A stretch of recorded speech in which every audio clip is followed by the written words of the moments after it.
Selamat malam Bapak Ibu dan Saudara yang dikasihi Tuhan, Shalom. Saudaraku, Imamat pasal yang ke-11, ayat yang kedua sampai dengan 23, berbicara tentang berbagai binatang haram dan halal. Tidak jelas saudara, mengapa ada binatang yang halal dan binatang yang haram. Mengapa yang satu dianggap halal dan yang lain dianggap najis? Karena bukankah Allah menciptakan semua binatang itu baik. Namun mengapa kemudian diklasifikasikan? Ada yang halal, ada yang haram.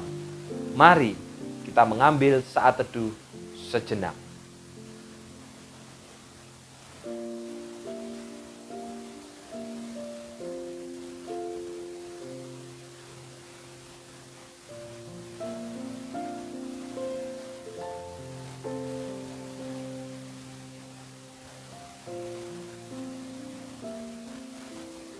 Persekutuan doa Rabu kita pada malam hari ini, kita buka di dalam nama Allah Bapa, Allah Putra, dan Allah Roh Kudus. Amin. Saudara, soal halal dan haram tidak Allah jelaskan secara detail. Jadi, kita tidak dapat jadikan itu sebagai dogma, bahwa alasannya karena kesehatan, atau karena ada binatang-binatang yang najis yang dipakai dalam penyembahan berhala. Lebih tepat saudara, kalau kita akui saja bahwa kita tidak tahu apa sebabnya. Sebab yang lebih dalam terletak pada kehendak Allah sendiri, yang sesudah memberi umatnya peraturan tentang jalan masuk ke persekutuan dengannya melalui korban-korban. Kini mengajarkan tentang kebiasaan-kebiasaan yang menanamkan kepekaan tentang kudus, tidak kudus dalam kehidupan umat. Layak dipuji, disembah.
Mari kita berdoa.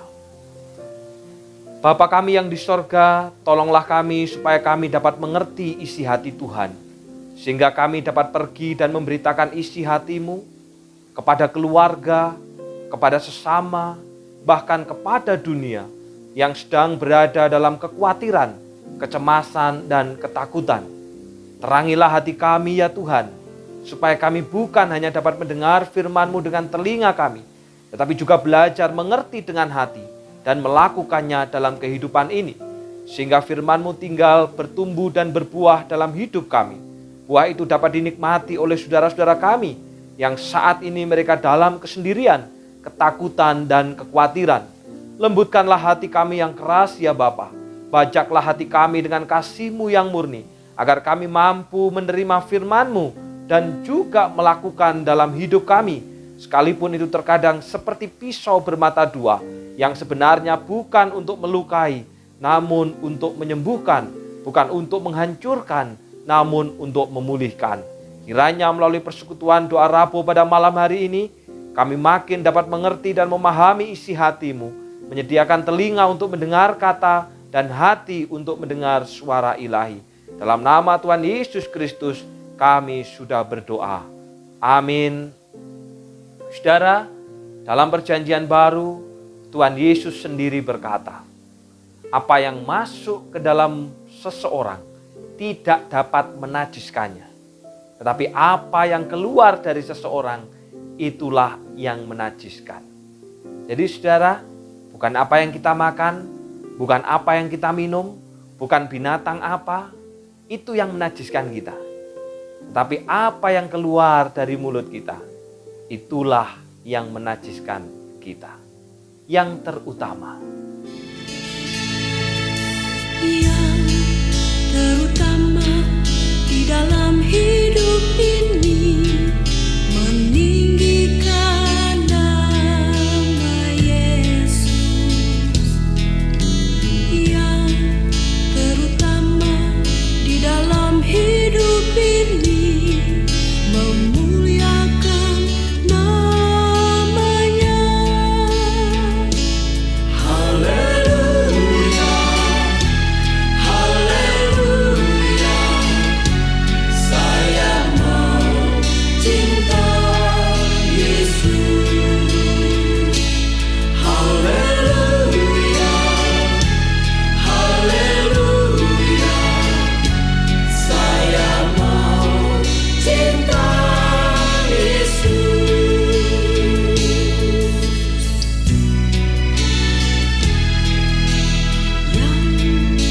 terutama di dalam hidup ini, meninggikan nama Yesus. Yang terutama di dalam hidup ini, memuliakan namanya. Haleluya, haleluya, saya mau cinta Yesus. Haleluya, haleluya, saya mau cinta Yesus.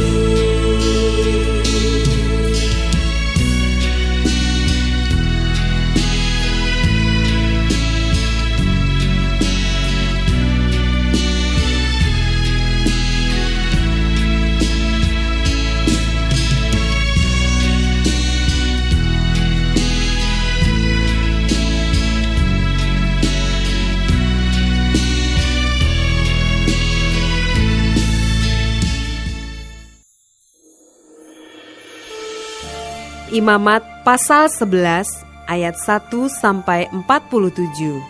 Binatang yang haram dan yang tidak haram. Lalu Tuhan berfirman kepada Musa dan Harun, katanya kepada mereka, katakanlah kepada orang Israel, begini, inilah binatang-binatang yang boleh kamu makan dari segala binatang berkaki 4 yang ada di atas bumi. Setiap binatang yang berkuku belah, yaitu yang kukunya bersela panjang dan yang memamah biak, boleh kamu makan. Tetapi inilah yang tidak boleh kamu makan, dari yang memamah biak atau dari yang berkuku belah, unta, karena memang memamah biak, tetapi tidak berkuku belah, haram itu bagimu. Juga pelanduk, karena memang memamah biak, tetapi tidak berkuku belah, haram itu bagimu. Juga kelinci, karena memang memamah biak, tetapi tidak berkuku belah, haram itu bagimu.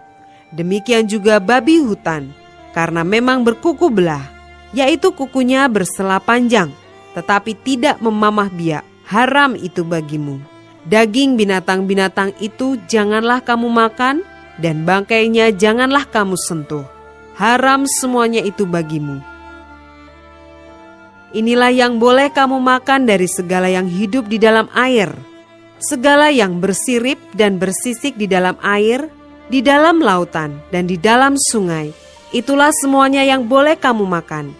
Tetapi segala yang tidak bersirip atau bersisik di dalam lautan dan di dalam sungai, dari segala yang berkeriapan di dalam air, dan dari segala makhluk hidup yang ada di dalam air, semuanya itu kejijikan bagimu. Sesungguhnya haruslah semuanya itu kejijikan bagimu. Dagingnya janganlah kamu makan, dan bangkainya haruslah kamu jijikkan. Segala yang tidak bersirip dan tidak bersisik di dalam air adalah kejijikan bagimu. Inilah yang harus kamu jijikkan dari burung-burung.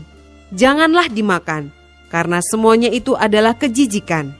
Burung rajawali, ering janggut dan elang laut, elang merah dan elang hitam menurut jenisnya.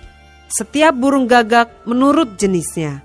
Burung unta, burung hantu, camar dan elang sikap menurut jenisnya. Burung pungguk, burung dendang air, dan burung hantu besar. Burung hantu putih, burung undan, burung ering, burung ranggung, bangau menurut jenisnya, meragai dan kelelawar. Segala binatang yang merayap dan bersayap dan berjalan dengan keempat kakinya adalah kejijikan bagimu. Firman Tuhan dalam Imamat 20 ayat 26. Kuduslah kamu bagiku, sebab aku ini Tuhan kudus, dan aku telah memisahkan kamu dari bangsa-bangsa lain, supaya kamu menjadi milikku. Selidiki aku. Selidiki aku, lihat hatiku, apakah ku sungguh mengasihimu, Yesus, Kau yang Maha Tahu dan menilai hidupku. Tak ada yang tersembunyi bagimu. Selidiki aku, lihat hatiku, apakah ku sungguh mengasihimu, Yesus, Kau yang Maha Tahu dan menilai hidupku. Tak ada yang tersembunyi bagimu. Lah ku lihat kebaikan-Mu yang tak pernah habis di hidupku. Ku berjuang sampai akhirnya Kau dapati aku tetap setia.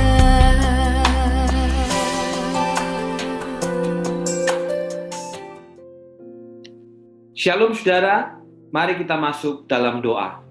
Bapa yang di sorga, hamba-Mu berdoa untuk persekutuan doa malam pada saat ini, secara khusus untuk pemberitaan firman yang akan kami dengarkan. Tuhan tolong hamba-Mu yang akan menyampaikan dalam segala keterbatasan, kelemahan maupun kekurangan. Kami semua yang akan mendengar Tuhan, Tuhan tolong kami, supaya kami dapat mendengar, kami dapat mengerti, dan kami mempercayai firman itu, serta melakukan di dalam kehidupan kami. Apalah artinya jika firman itu kami dengarkan tanpa merubah, baik itu pola pikir kami, baik itu perkataan kami, baik itu perbuatan kami, maupun sikap hidup kami. Berbicaralah ya Bapa, sebab kami siap untuk mendengar. Dalam nama Tuhan Yesus kami sudah berdoa. Amin.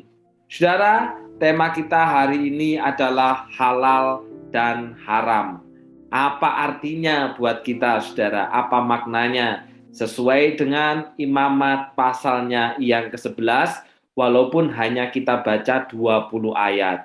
Saudara, ada orang yang bertanya begini, saudara. Haram tidak makan babi itu. Kalau ada orang yang bertanya kepada saudara, kira-kira bagaimana jawaban saudara? Haram tidak makan babi itu. Mungkin ada di antara kita yang berkata apa? Oh, tidak haram. Siapa bilang itu haram? Kenapa? Karena hauje, bukan haram.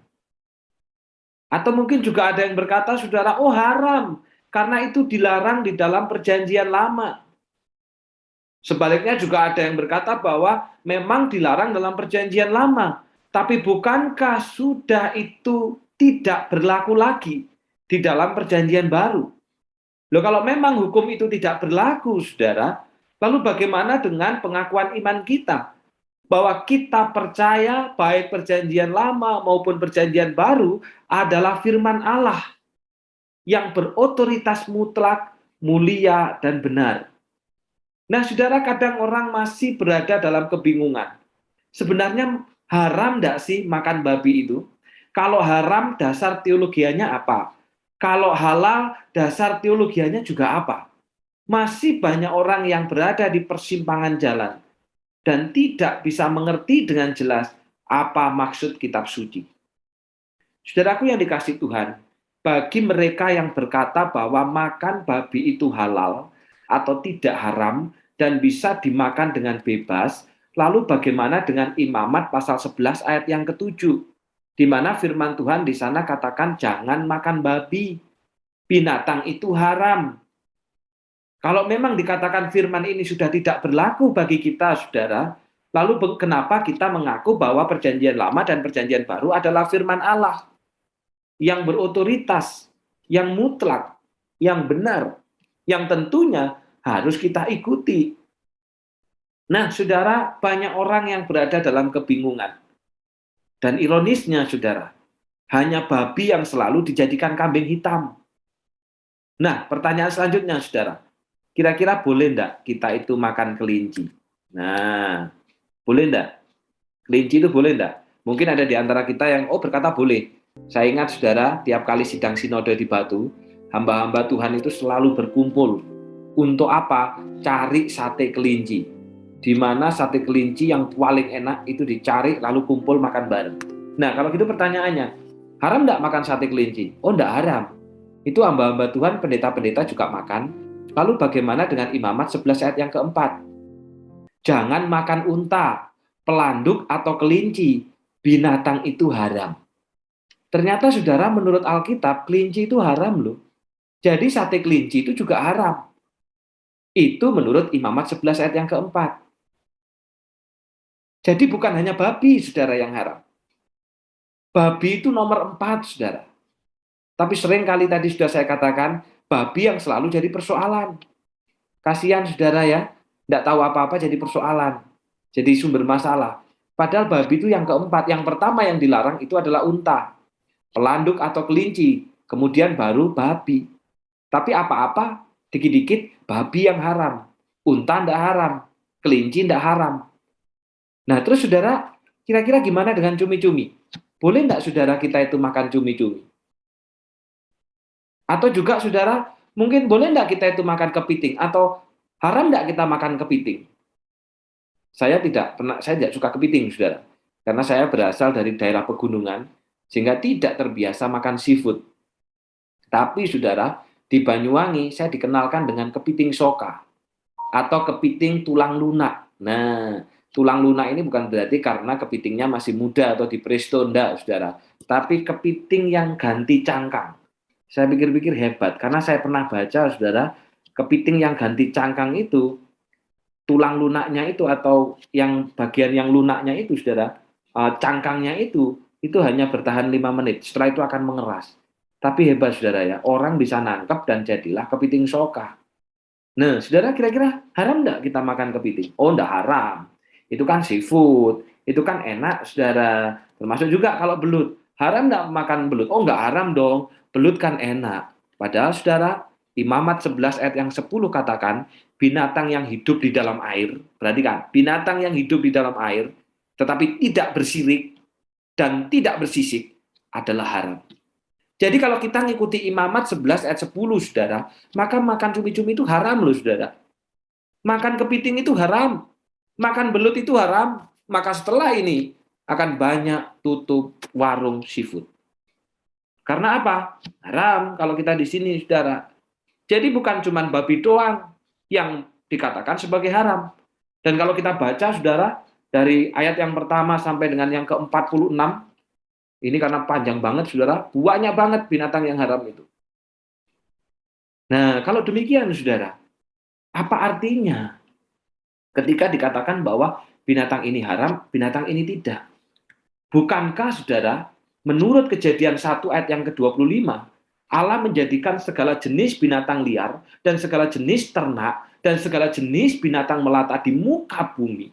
Allah melihat bahwa semuanya itu baik, saudara. Semuanya itu baik yang Tuhan ciptakan. Baik itu babi, baik, pelanduk baik, kelinci baik, unta baik, kepiting baik, cumi-cumi baik, kemudian belut juga baik, semua baik. Itu dikatakan sendiri setelah menciptakan.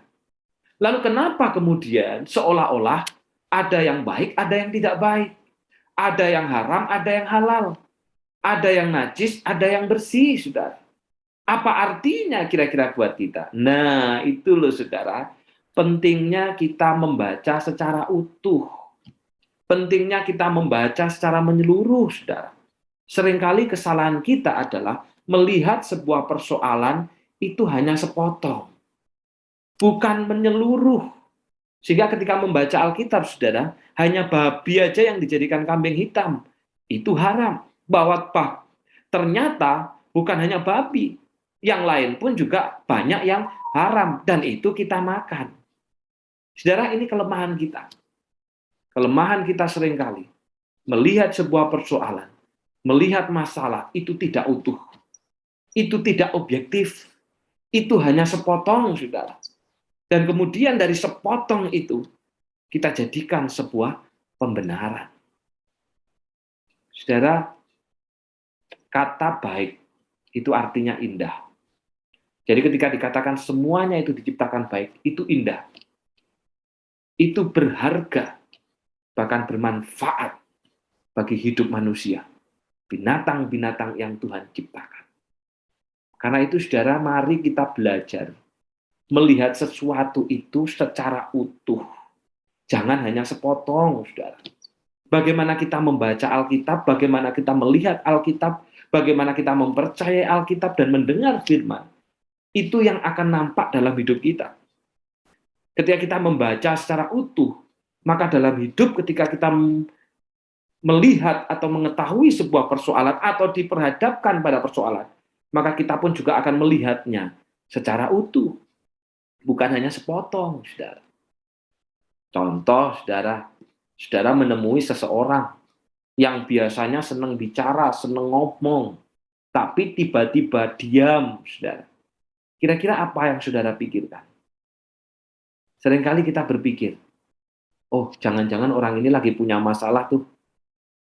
Atau jangan-jangan lagi marah sama saya. Saya salah apa ya?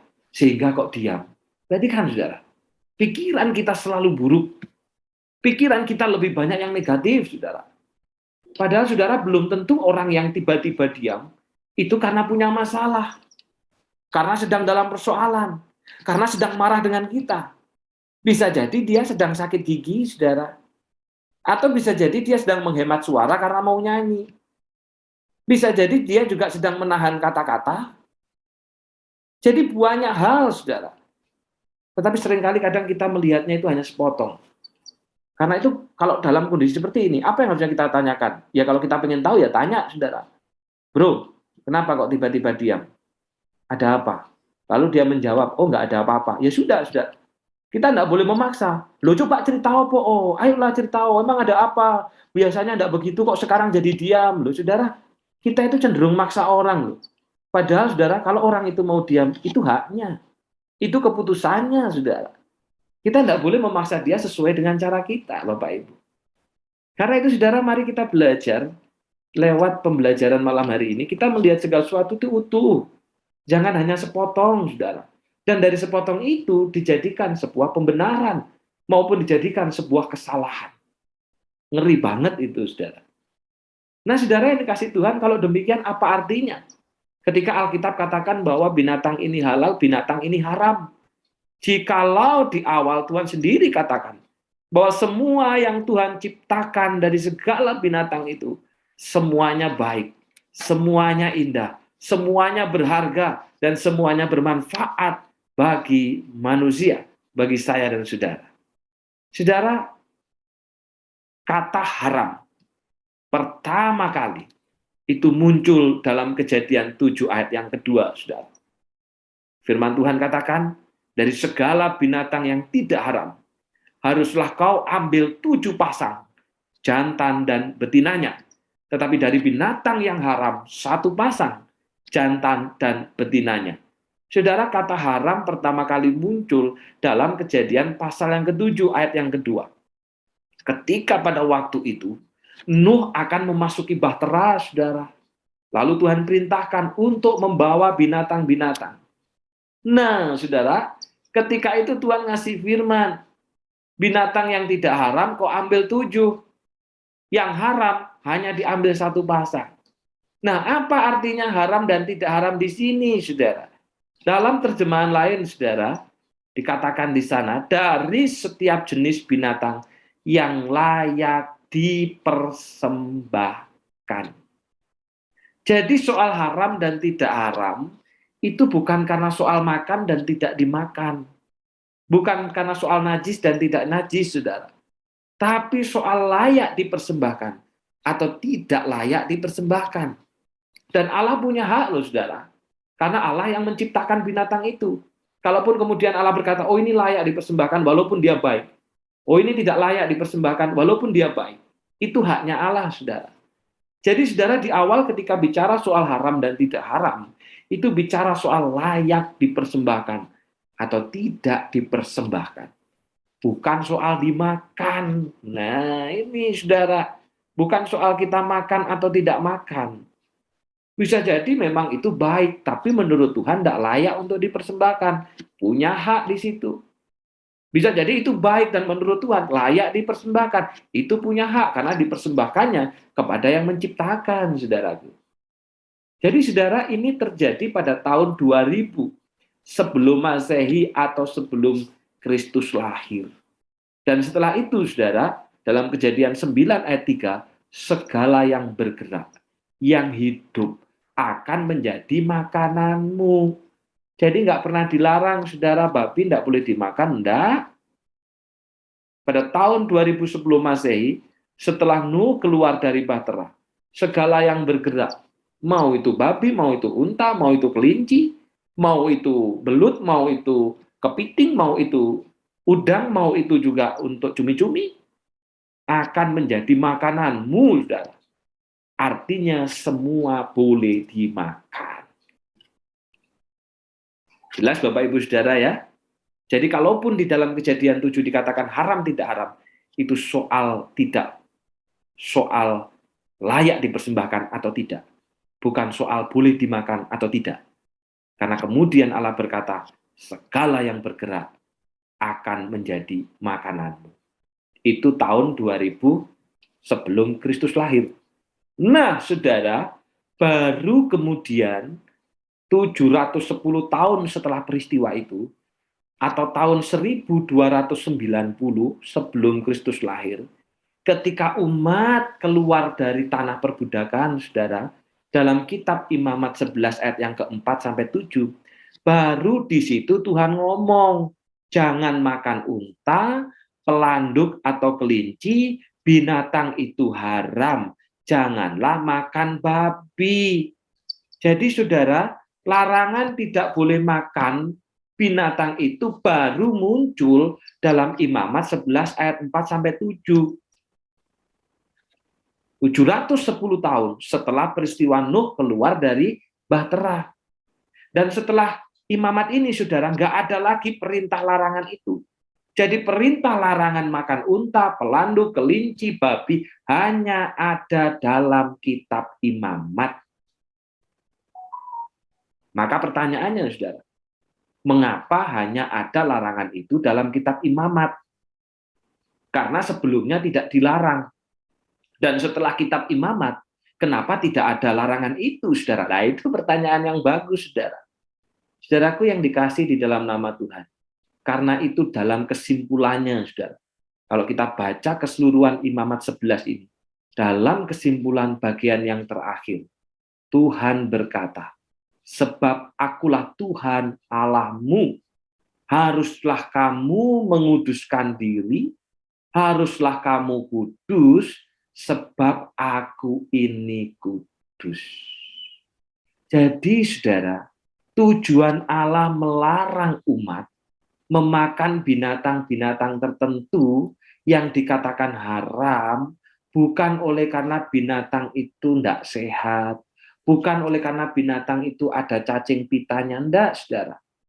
Kalau ngomong ada cacing pita, sapi itu bisa ada cacing pitanya, saudara. Bukan hanya babi yang ada cacing pitanya. Bukan juga soal binatang itu haram kalau dimakan karena tidak baik, enggak, saudara. Tapi pada waktu itu Allah memberikan larangan itu oleh karena umat itu baru keluar dari tanah perbudakan. Umat itu baru dibebaskan dari perbudakan, saudara. Dan Allah ingin supaya mereka punya cara hidup yang beda. Mereka dikuduskan, mereka dikhususkan. Mereka punya kebiasaan yang beda. Bukan hanya dalam soal ibadah, soal penyembahan, termasuk juga soal makan-memakan. Jadi jelas Bapak Ibu Saudara ya.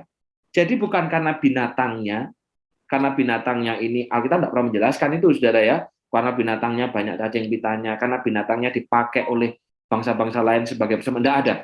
Yang Allah jelaskan hanya karena Allah mau umat itu kudus, umat itu khusus, umat itu dibedakan dari bangsa-bangsa yang lain, termasuk dalam pola makan mereka. Itu tujuannya, saudara. Karena itulah, maka dalam perjanjian baru, Yesus menyempurnakan, saudara. Dengar dan camkanlah. Bukan yang masuk ke dalam mulut yang menajiskan orang, melainkan yang keluar dari mulut. Itulah yang menajiskan orang. Jadi saudara, pada waktu itu Yesus ini bukan sedang membantah perjanjian lama, tidak. Yesus justru menggenapi, Yesus justru menyempurnakan. Karena memang yang membuat najis dan haram itu bukan makanannya, bukan babinya. Karena umat memang sedang dikuduskan dan dipisahkan. Tapi yang membuat najis, yang membuat haram, itu yang keluar. Bukan yang masuk, saudara. Yang masuk hari ini masuk, besok dibuang. Kalaupun nunggu sehari ya berarti lusa baru dibuang. Tapi yang najis itu apa yang keluar dari mulut kita?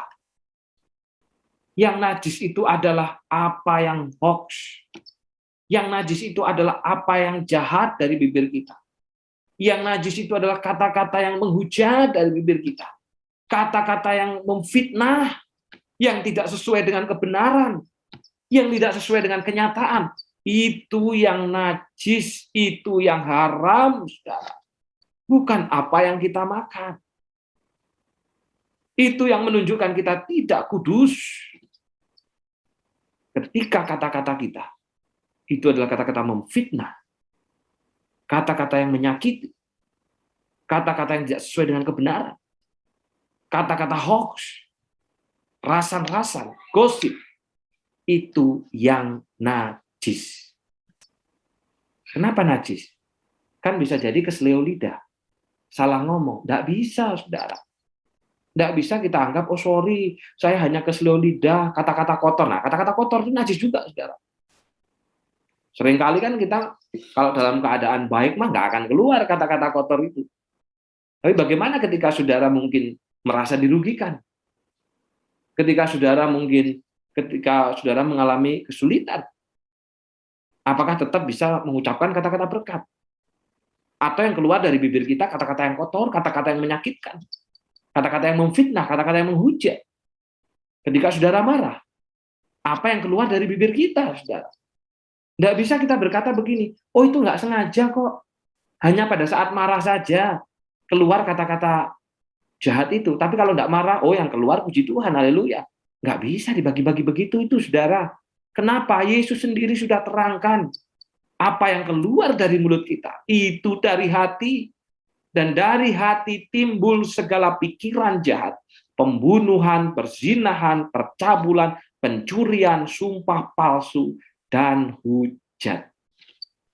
Jadi kita tidak bisa berkata keselio lidah setelah kita mencaci orang. Setelah kita mencaci maki, kita berkata, oh maaf itu nggak sengaja, mohon dimaklumi ya, tadi lupa, nggak sadar, nggak bisa, saudara.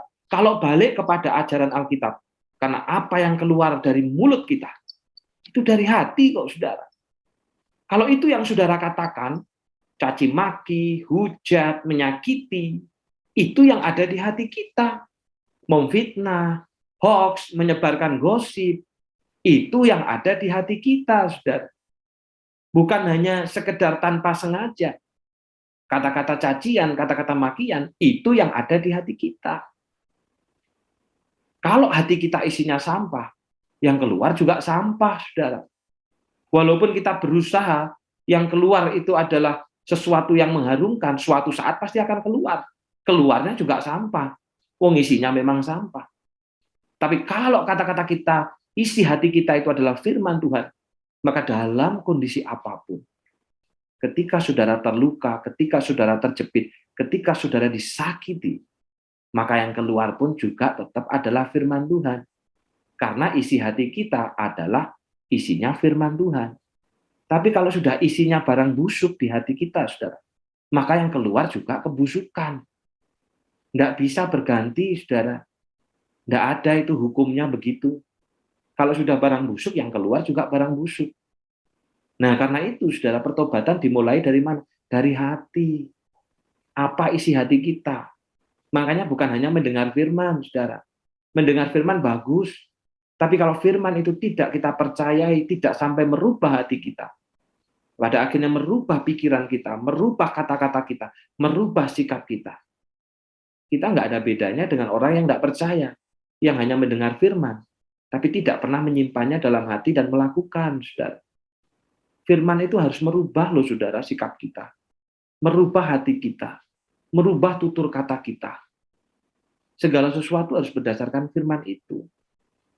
Dan kita nggak bisa berkata itu keselio lidah. Setelah kita berkata hoax, setelah kita berkata fitnah, setelah kita mencaci yang tidak benar, lalu kita benarkan bahwa itu adalah sesuatu yang nggak sengaja. Nggak bisa, saudara. Karena itu dari hati kok.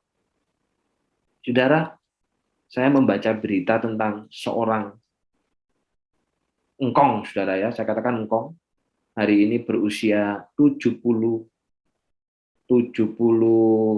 tahun. 77 tahun, saudara. Yaitu Bapak Joseph Slip. Saudara, 40 tahun.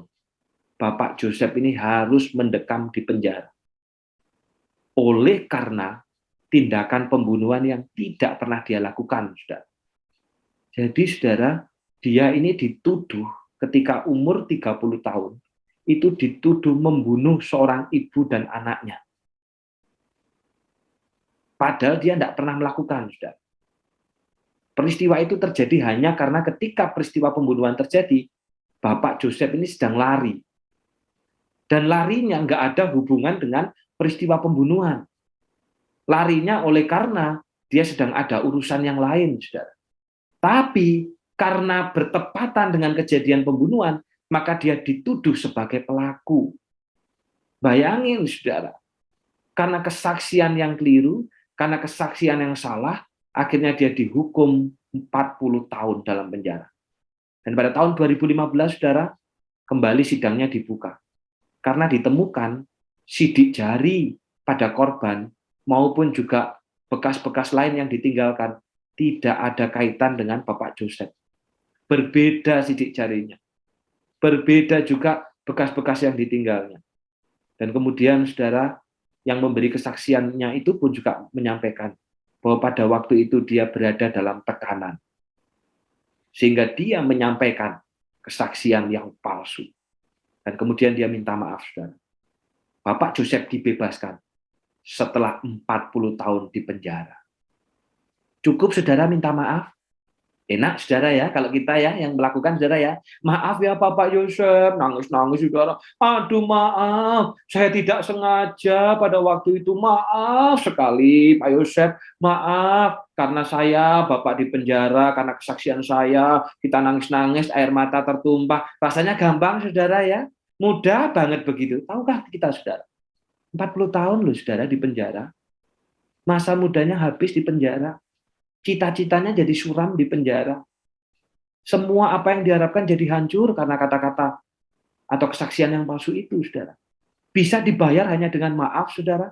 Bisa dikembalikan dengan maaf. Usianya bisa dikembalikan lagi muda. Cukup dengan minta maaf, saudara. Tidak bisa, saudara. Karena itu, Bapak, Ibu, dan saudara, hati-hati dengan perkataan kita. Sungguh-sungguh biarlah firman itu merubah hati kita, saudara. Sehingga ketika hati kita isinya firman, maka yang keluar juga firman. Firman bukan hanya untuk pengetahuan. Firman bukan hanya untuk pembelajaran. Firman itu untuk merubah hati kita dan merubah pikiran kita. Tapi kalau sudah isi hati kita itu sampah, saudara, maka ditutupin kayak apapun.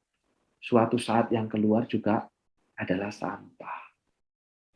Mari saudara ya, yang menajiskan itu bukan apa yang masuk ke dalam mulut, tetapi apa yang keluar dari mulut. Kita jaga kata-kata kita. Kita jaga hati kita. Karena segala sesuatu, saudara, tidak cukup hanya meminta maaf. Apabila ternyata setelah yang kita katakan, itu salah. Seperti pengalaman Bapak Joseph. Kalau kita nggak tahu, kalau kita nggak ngerti, kalau kita nggak jelas persoalannya, lebih baik kita diam. Beda cerita kalau kita tahu dengan pasti.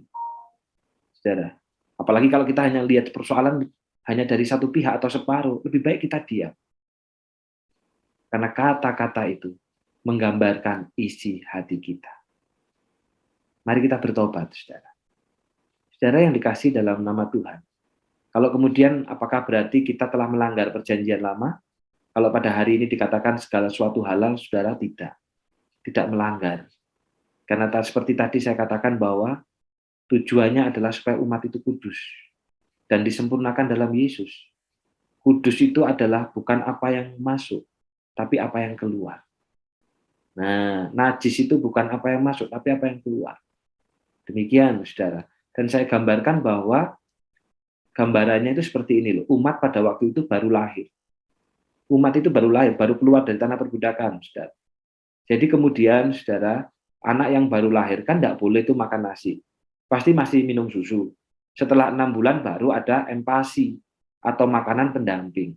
Tetapi ketika sudah usia 10 tahun, saudara, apakah tetap makan makanan yang lembut? Enggak. Kan sudah boleh makan nasi. Nah, boleh makan keras.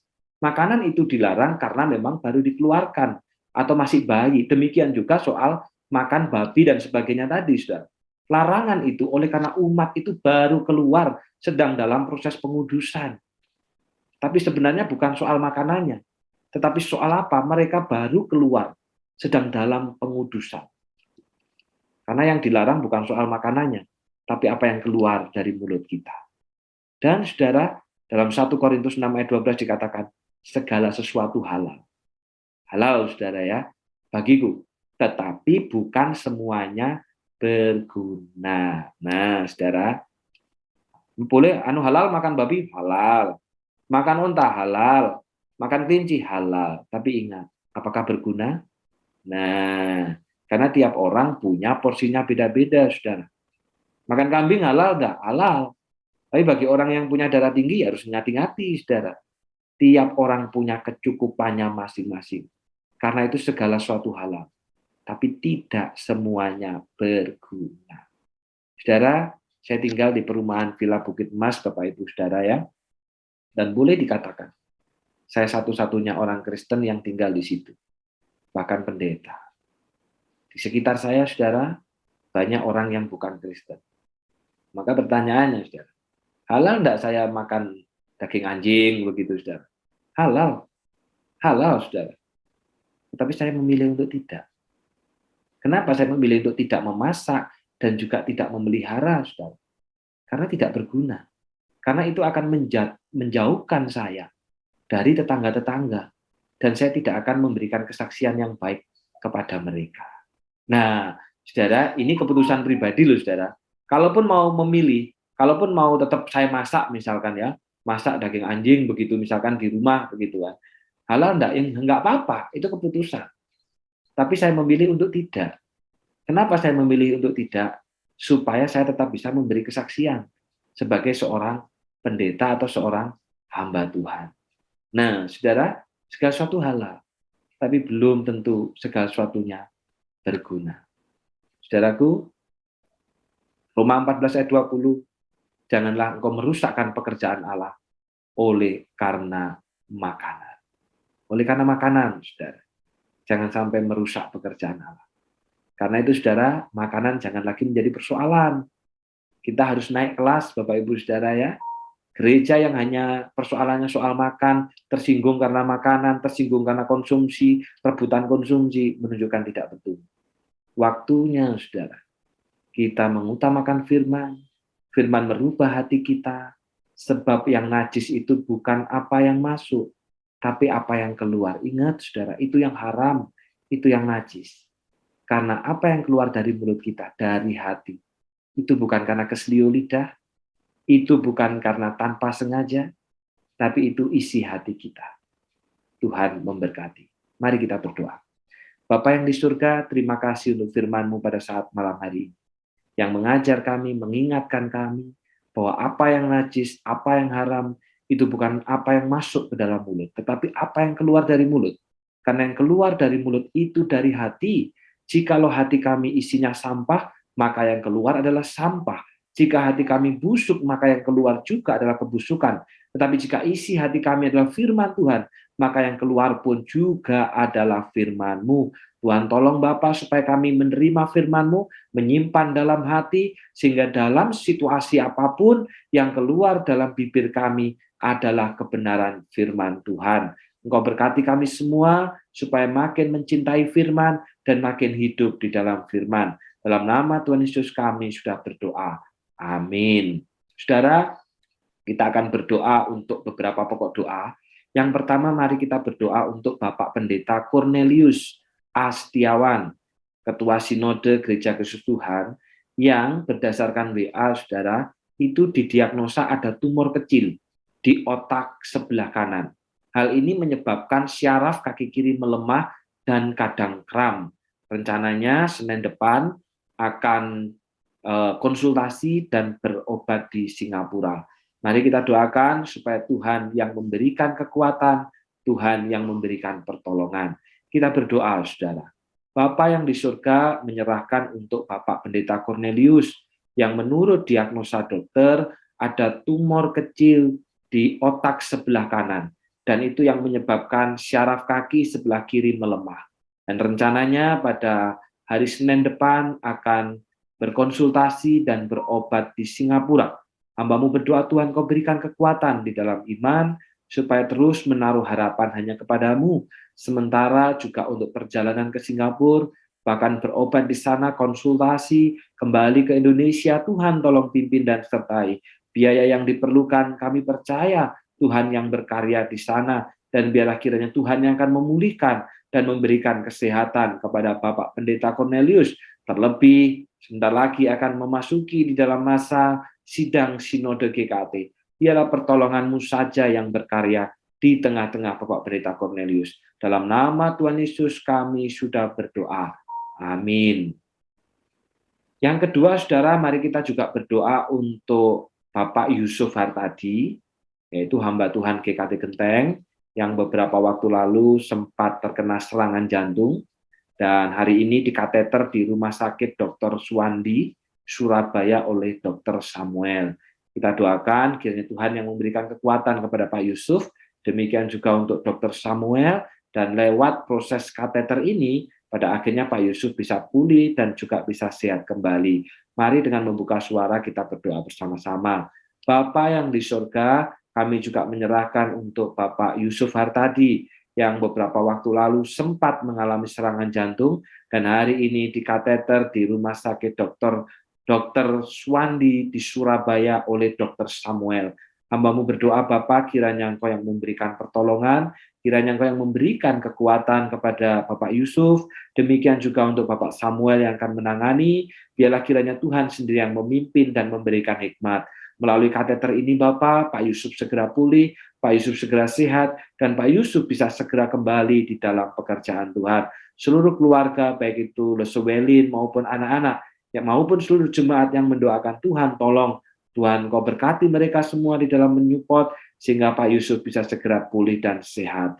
Terima kasih Bapak, biaya yang diperlukan, Tuhan campur tangan di sana, sehingga Tuhan tentunya kami percaya Engkau memelihara, sehingga Pak Yusuf pun bisa terpenuhi segala sesuatu yang diperlukan. Dalam nama Tuhan Yesus kami sudah berdoa. Amin. Yang ketiga, saudara, mari kita berdoa untuk Ibu Pendeta Mariani Febriana atau Ibu Febri. Informasi terakhir yang saya peroleh, saudara, beliau cuci darah 3 kali seminggu karena ginjalnya sudah tidak berfungsi sama sekali. Dan belum ada solusi, saudara. Memang solusinya adalah transparansi ginjal atau cangkok ginjal. Dan itu tidak semudah yang dibayangkan, karena harus observasi minimal 1 tahun, bahkan bisa lebih. Kita doakan, saudara, supaya Tuhan campur tangan, Tuhan membuka jalan, Tuhan yang memulihkan, dan tentunya juga Tuhan yang memberikan kekuatan. Mari dengan buka suara kita berdoa bersama-sama. Bapa yang di surga, hamba-Mu juga berdoa untuk Ibu Febi atau Ibu Mariani Febriana. Engkau tahu apa yang menjadi kesusahan beliau. Engkau tahu apa yang menjadi permohonan beliau. Saat ini Bapa, 3 kali seminggu harus cuci darah. Dan tentunya itu sangat membuatnya menderita. Tuhan buka jalan. Tuhan buka kehendak-Mu yang terbaik. Tuhan pulihkan dan Tuhan berikan kekuatan. Kalaupun harus cangkok ginjal, kami percaya Tuhan akan sediakan. Dan Kau pulihkan kembali supaya bisa melayani. Dan untuk terus mengajar generasi-generasi hamba Tuhan. Supaya menjadi hamba Tuhan yang tangguh. Kami berdoa untuk segala biaya yang diperlukan Tuhan. Termasuk juga keluarga yang menyupport. Oh Bapa Tuhan, tolong mereka. Kiranya Engkau sendiri akan memberikan kekuatan.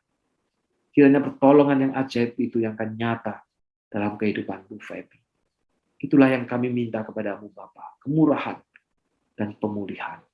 Dalam nama Tuhan Yesus kami berdoa. Amin. Dan yang terakhir, saudara, mari kita berdoa. Kalau Bapak Ibu saudara tahu saat ini, ada jemaat GKT Banyuwangi yang sedang bergumul dengan hidupnya, dengan keluarganya, dengan pekerjaannya, dengan persoalan-persoalannya. Saudara bawa doa secara pribadi. Sebutkan dalam doa saudara, doakan. Tuhan memberikan kekuatan. Dan biarlah tetap setia, tetap sabar dalam segala penderitaan itu. Mari kita berdoa secara pribadi. Di rumah kita masing-masing. Kita berdoa.